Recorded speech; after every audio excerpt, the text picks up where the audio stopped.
A casa é asilo inviolável do indivíduo, ninguém nela podendo penetrar sem o consentimento do morador, salvo em caso de flagrante delito ou desastre, ou para prestar socorro ou durante o dia, por determinação judicial. Então, esse é o inciso 11 do artigo 5º da Constituição Federal.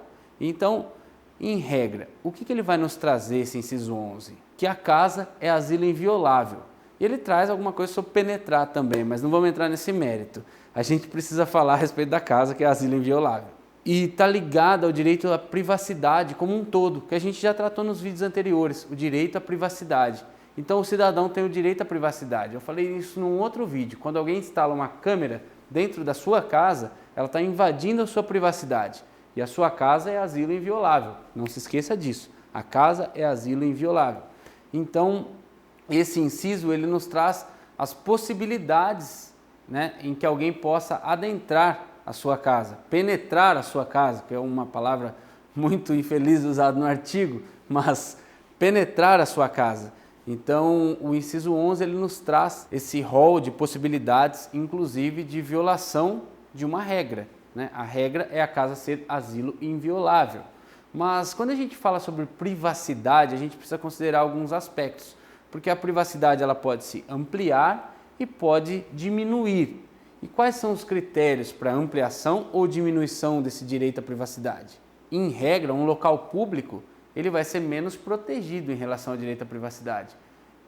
Em contraponto, um local privado, um local mais restrito, ele tende a ter mais proteção ou a necessidade de mais proteção em relação à privacidade. E a casa, a sua casa, é o auge do seu direito à privacidade. Então, a partir do momento que você está na sua casa, ela é um asilo inviolável. Você tem todo o direito à privacidade dentro da sua casa. E a casa, a Constituição, a interpretação da Constituição, ela faz com que a gente não se delimite simplesmente à moradia do cidadão.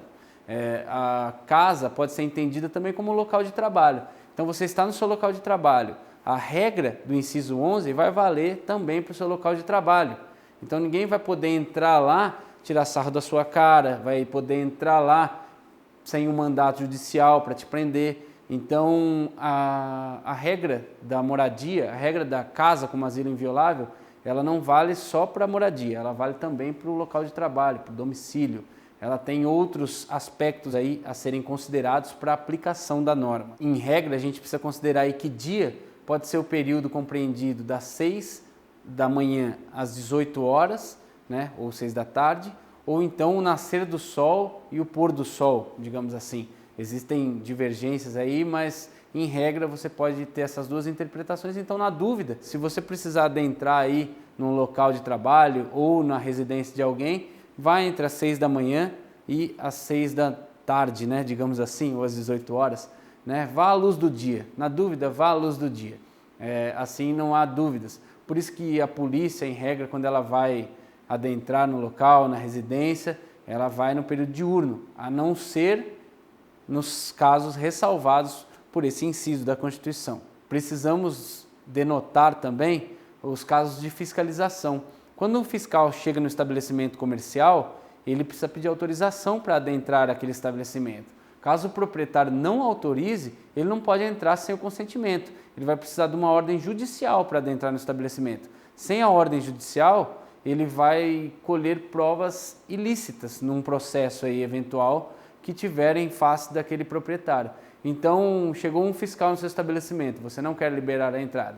Ele encontra objetos ilegais dentro daquele estabelecimento, aquela ilegalidade, aquela prova, vamos dizer assim, vai ser uma prova ilícita. Obviamente, em caso de flagrante delito, aí você vai ser enquadrado, vamos dizer assim. Mas se for um caso tênue, um caso de fiscalização da administração pública em sentido amplo, aí você pode ter a autorização ou não, o que não é muito bacana. O bacana é sempre você cooperar com o serviço público, com o funcionalismo, por corresponder às expectativas, por estar de acordo com a legislação, porque senão você pode arrumar problemas. A partir do momento que a administração precisa solicitar uma autorização judicial para adentrar o seu estabelecimento, você não está aí cooperando aí com a ordem vigente da forma esperada. Então, apesar de provas ilícitas, nesse caso, se o fiscal adentrar sem autorização, não seria o ideal para ambos os lados. Entendido? Em regra, então, é preciso fixar aí que a casa é asilo inviolável e que para adentrar na sua casa é preciso um mandato judicial ou um caso de desastre, ou para prestar socorro, ou em caso de flagrante delito. Essas são as exceções do inciso 11 do artigo 5º. Só nesses casos. Fora isso daí, o lar é um asilo inviolável, a sua casa é um asilo inviolável. Ficamos por aqui então. Por hoje é só. Valeu, falou!